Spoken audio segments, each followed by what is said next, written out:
Hi folks, Lou here, and this is kind of a follow-up to my last video because I'm going to talk about the Gyp factor, as I called it. Now, this derives from an article I wrote a long time ago, about 40 years. I don't recall what magazine it was in, but it's available on my website, and I'll try to include the URL in the description. What the Gyp factor boils down to is how much of a part does chance play in who wins?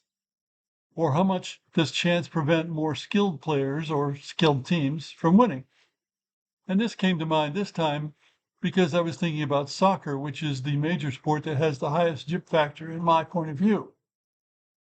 I remember in particular a game that was the playoff game to see which team got into the Premier League from the division below, which is sometimes called the $150 million game because it makes about that much difference whether you're in the Premier League or in the championship. And one team was all over the other team, but couldn't score. And then later in the game, the team that was underneath, so to speak, got its only shot on goal and scored. I believe that was QPR, and they won the game 1-0, and they were promoted to the Premier League. And the other team, who really deserved it much more, was not. But the Gyp factor in soccer is pretty high, and I think that's at least in considerable part because the scores are so low. It's so hard to score that getting lucky counts for a lot more than in a game like basketball where there's lots and lots and lots of scoring.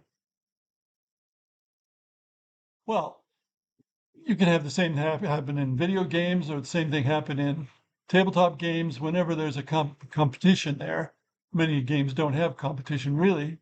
You can have a game where chance plays a big part, which is usually a game with overt randomizers, but not always.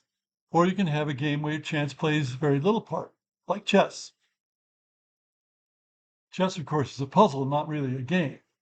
And it's been proved that it's always going to have the same outcome when played perfectly, and it can be played perfectly. What that outcome was, by the way, the proof does not show. It doesn't show whether it's a white win, a black win, or a draw. But there are other games that are pure chance, like left, right, center. Yahtzee has a lot of chance in it, let's say. Many of the games that have a lot of chance in them are games where a lot of dice are rolled or something else is used as a randomizer. And of course, when the game is for more than two sides, necessarily, inherently, I should probably say, that game has more of a Gyp factor than two-player games. But of course, naturally, in a game with, say, 5 players, your chance of winning, if everybody's equal, is only 20%, not 50%. Anyway, as a designer, you can consider what the Gyp factor is in your game. Now, in modern games, many of them, not all of them, of course, people tend to design a stronger Gyp factor in because they want to give the casual players, which have come into hobby game playing, a chance to win. Whereas the people who want to design the hardcore games, not many of them around, but they still are around, they don't like Gyp factors. And of course, if you have a historical game, usually there's one bias toward one side or the other. And the more your game is like history, the more it's going to favor one side or the other. There are techniques to try to cope with that or reduce the Gyp factor, kind of even things out. But some situations, you have to do something pretty drastic. Thanks for listening.